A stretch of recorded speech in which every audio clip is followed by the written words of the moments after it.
নদীর উপরে অর্ধনির্মিত সেতু, নেই কোনো শ্রমিক, বন্ধ কাজ। পাশেই নৌকায় নদী পাড়ি দিচ্ছে ছোট্ট শিশুরা। অথচ সময় মতো এই সেতু নির্মাণ করা গেলে দুর্ভোগ লাঘব হতো গ্রামবাসীর।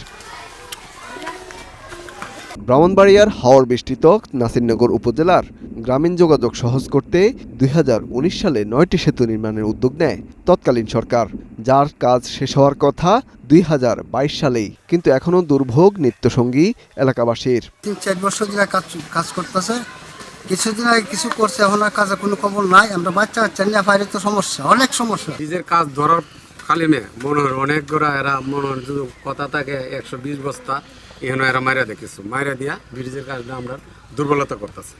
প্রকল্পটির এমন বেহাল দশার পেছনে রয়েছে স্থানীয় সরকার, প্রকৌশল অধিদপ্তর ও ঠিকাদারদের যোগসাজশ। পরিকল্পনা মন্ত্রণালয়ের IMEDর প্রতিবেদন বলছে, 9 সেতুর 4টির কাজ এককভাবে পেয়েছে ঠিকাদার হাসান এন্টারপ্রাইজ। হামিম ইন্টারন্যাশনালের সঙ্গে যৌথভাবে পেয়েছে আরও 3টির। কাজ করতে গিয়ে পদে পদে অনিয়ম করেছে এই দুই কোম্পানি, আর তাতে সম্পৃক্ত প্রকৌশলীরা।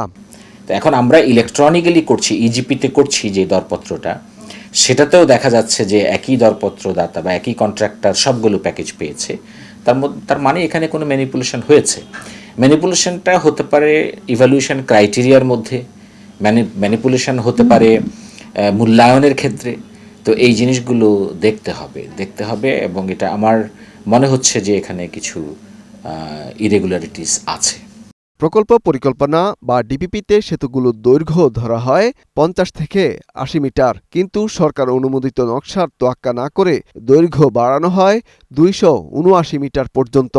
IMEDর প্রতিবেদন বলছে, প্রতিটি সেতুতে ডিপিপিতে অতিরিক্ত ব্যয় ধরা হয়েছে। তা সত্ত্বেও 3টি সেতুর ব্যয় বাড়ানো হয়েছে 25 কোটি টাকা। এই 3টির কাজ যৌথভাবে পেয়েছে হাসান ও হামিম। কস্ট এস্টিমেট যেটা করা হয়েছে প্রত্যেকটা প্যাকেজের জন্য তার চেয়ে অনেক বেশি এসছে। একটা হলো যে 11 কোটি ছিল 25 কোটি, 10 কোটি ছিল 15 কোটি, 11 কোটি ছিল 17 কোটি। সুতরাং এটা এই যে দরপত্রের মূল্য এতটা বৃদ্ধি পেয়েছে, তার অর্থ হলো তারা বাস্তবসম্মত দাপ্তরিক প্রাক্কলিত মূল্য তৈরি করে নাই। তার মানে এখানে ঠিক মতো অফিসিয়াল কস্ট এস্টিমেট করে নাই বলেই কিন্তু অনেক বেশি এসছে। 120 কোটি টাকার এই প্রকল্পের মেয়াদ এরই মধ্যে বেড়েছে 3 বছর। এখন আরও 1 বছর বাড়ানোর তোড়জোড় চলছে, যদিও মোট কাজে 36 ভাগই বাকি। সেতু নির্মাণে অনিয়ম সরকারি প্রতিবেদনে উঠে এলেও দায় অস্বীকার করছেন নির্বাহী প্রকৌশলী। এ বিষয়ে মন্তব্য পাওয়া যায়নি ঠিকাদারি প্রতিষ্ঠানের। আর এটা টেন্ডার যথাযথ নিয়মে কাজগুলা, টেন্ডার প্রক্রিয়া সম্পূর্ণ কাজগুলা ঠিকাদারকে দেওয়া হয়েছে। এখানে সেক্ষেত্রে হয়তো বিভিন্ন প্রেক্ষাপট সিচুয়েশন কারণে হয়তো ডিপিপি বাইরে টাকা বেশি লাগতে পারে, এটা সিচুয়েশনের উপর ডিপেন্ড করে। অনিয়মে জড়িতদের বিরুদ্ধে ব্যবস্থা নিতে সুপারিশ করেছে IMED। ইমদাদ হোসাইন, 71, ঢাকা।